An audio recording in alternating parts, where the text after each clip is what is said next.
All right, guys. So last week on this channel, we went over and broke down the Green Bay Packers' current salary cap for the 2025 offseason and saw that the Packers have a decent amount of money to work with for this 2025 offseason. Now, when we were looking at the salary cap number compared to other teams around the NFL, when you scroll all the way down to the bottom, you see the New Orleans Saints with over negative $50 million over the cap, which is just insane. And the Saints have been in a horrible cap situation for the past 5 years, really since, Drew Brees retired. And I asked you guys in that video, would you want me to try to fix the New Orleans Saints salary cap? Obviously, this is a Packers channel and it will remain a Packers channel, but I did this a couple of years ago where I tried to fix the Saints salary cap. And man, there's a lot wrong with it. And I saw a lot of comments saying, hey, show us the salary cap video for the New Orleans Saints. Why not? Plus, it just gives you a little bit of perspective about how Russ Ball has done such a great job with the Packers salary cap, especially moving on from the contracts of Aaron Rodgers and David Bakhtiari. So that's what we're going to do in today's video. We're going to break down the New Orleans Saints salary cap and attempt, and then again, this is my best attempt to fix it. Dive right into the video. We're going to try to fix this New Orleans Saints salary cap. And as I mentioned, we went over the salary cap space for the Green Bay Packers, which they're, I believe, top 12. They might be right at number 12 here with just over $40 million in cap space. And like I said, to compare to you guys, to see, show you that, hey, the Packers are in a good spot right now, even after, paying a ton of money for Jordan Love. You can compare it to all the teams in the negative. And some of these aren't terrible, right? Like the Texans through even the Dolphins isn't bad, but Seahawks negative 27 million, Browns negative 30 million. Let me know if you want me to do videos on those teams as well. But the main one here, I mean, it's by far the worst. And they've been at the bottom of this list. I kid you not, for 4 straight years, because they keep pushing money out to the future because they literally have to. And that's what I'm going to have to do today to fix their salary cap. It's an endless cycle of kicking the can down the road. Once you start it and then go forth and give other guys extensions that maybe aren't worth that amount of money, and then continue to kick those contracts down the road and push bonuses into the future, you put yourself in a very, very bad situation. And at a certain point, you just got to eat it. But of course, the Saints have to get under the cap by March 16th. They need to clear $52 million off their salary cap before March 16th, or else they get fined and they lose draft picks. It happened to the Minnesota Vikings before. Go figure. But they're going to do it. It's possible. I'll show you how today. But man, it just sets yourself up for future years where you have these massive contracts for players that you're sitting there going, why? Why did we do this?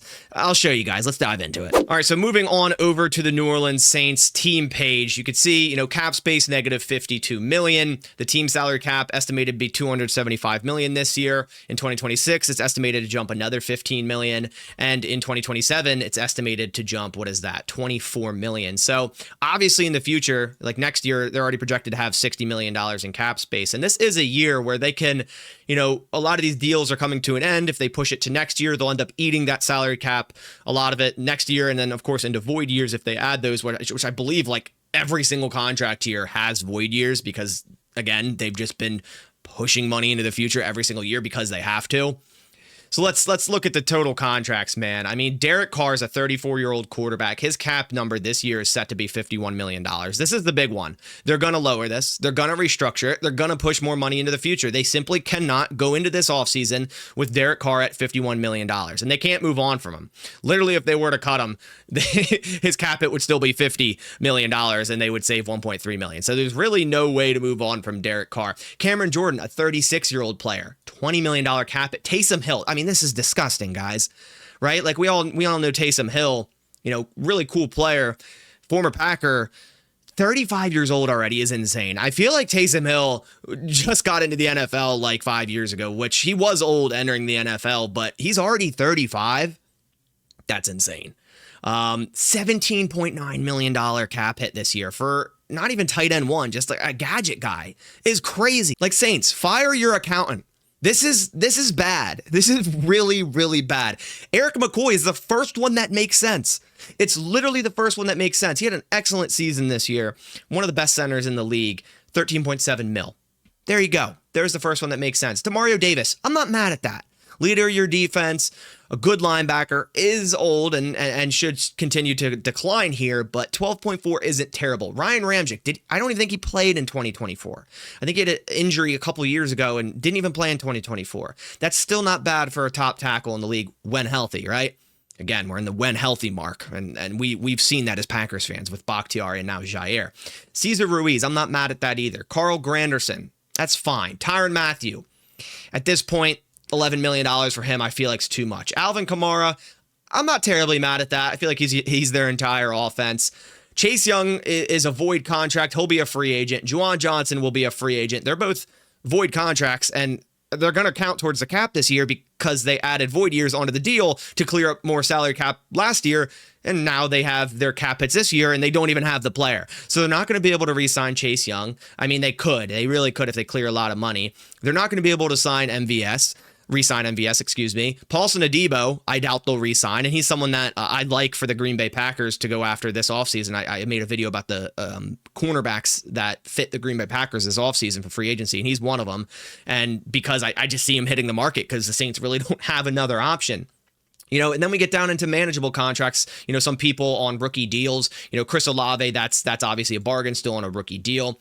We have Pete Werner at $5.3 million. That's not bad. Foster Moreau, they'll probably just go forward with him at tight end and not bring back Juwan Johnson. We'll see. I mean, they're already going to pay $6.5 million in cap space. So if they were to bring him back and give him an extension, they can then push money further and actually lower this cap hit. Weirdly enough, so actually sometimes bringing the player back or re-signing them with that has their contract voiding could actually lower the cap hit this year. So they could do that with Chase Young and Juwan Johnson, but I don't believe Paulson Adebo has that option because he's not on a void year, so they're not paying for him. He's going to be a free agent unless they bring him back. Then they'll be paying for him. We have Kalen Saunders, 4.6. Trevor Penning, rookie deal, 4.5. Rashid Shaheed, 4.4. That's not bad. I feel like he's a solid, deep threat wide receiver. Alante Taylor, 4.1 mil. You get the gist. Talise Fuaga, who they just drafted, a rookie deal, 3.9 mil. I forgot they had Jamal Williams. Wow. I mean, they could save $1 million cutting him. Who knows if they do? They might.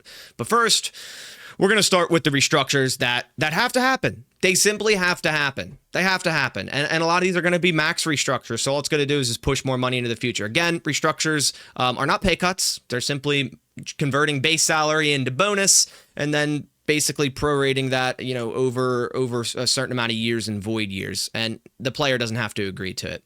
So if we were to do a max restructure, they can actually save $30 million on the salary cap for Derek Carr. That would be converting pretty much all his base salary until the minimum, converting it into bonus, and then also the non-prorated bonus. We did a max restructure there, which I think they'll do. Maybe it won't be a full max. Maybe it'll get this cap hit down to like 25 mil, but this is the first easy move, and this is what they have to do.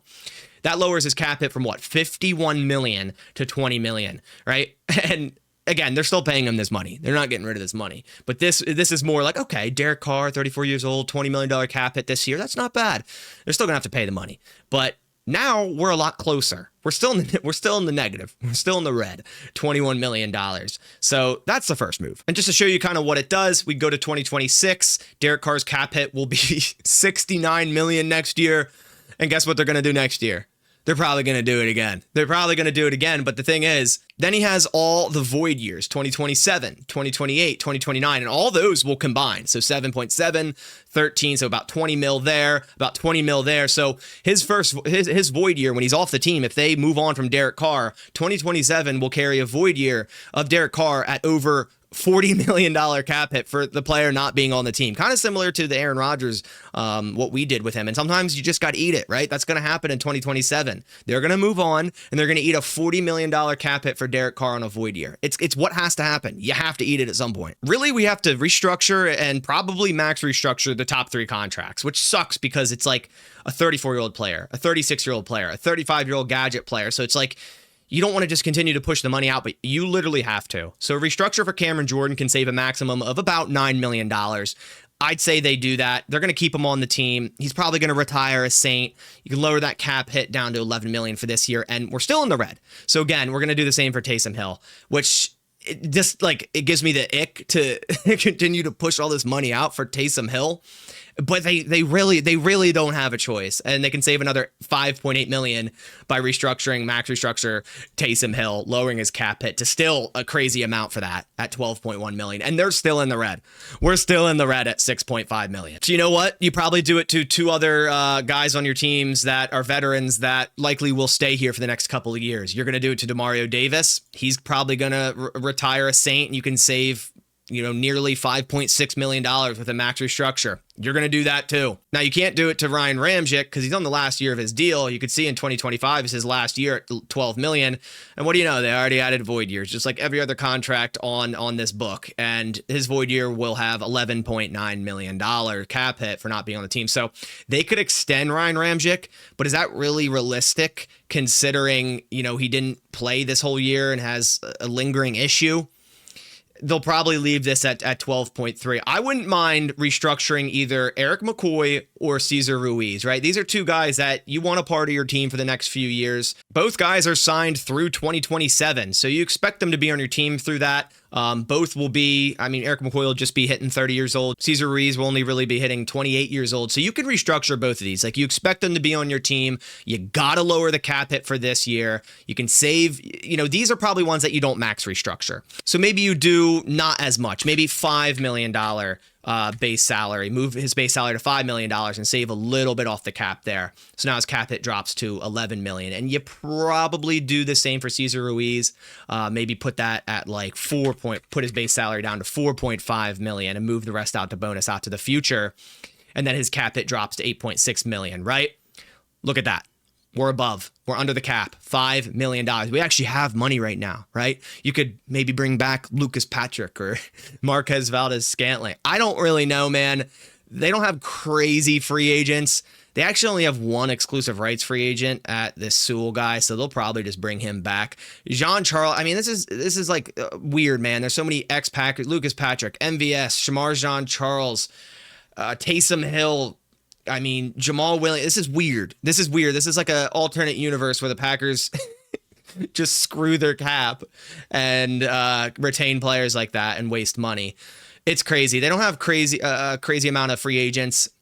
Now, like I said, Chase Young, Juwan Johnson are all free agents as well. They just count towards the contracts. They're not listed over here. But Juwan Johnson, Chase Young are free agents. If they were to extend Chase Young, which they could extend Chase Young. Now, I'm not going to, predict what they would do that for. But like I said earlier, you could lower this cap number. So if you extended Chase Young to, say, a 2-year deal, then push some of the money into future years, backloaded it, added another couple void years, you could maybe get this down a bit, maybe to 5 million, 6 million, 7 million, whatever, and save a couple more mil and get the player back. Because they're paying this 9 mil regardless. If Chase Young goes and signs for, say, the Green Bay Packers, guess what? The Saints are paying a $9 million cap hit and probably going to pay a higher cap hit for Chase Young than the team that signs him, which is the crap part about adding void years. That's just simply what happens. But, these moves here, all the green, all these are restructures, and these pretty much have to happen.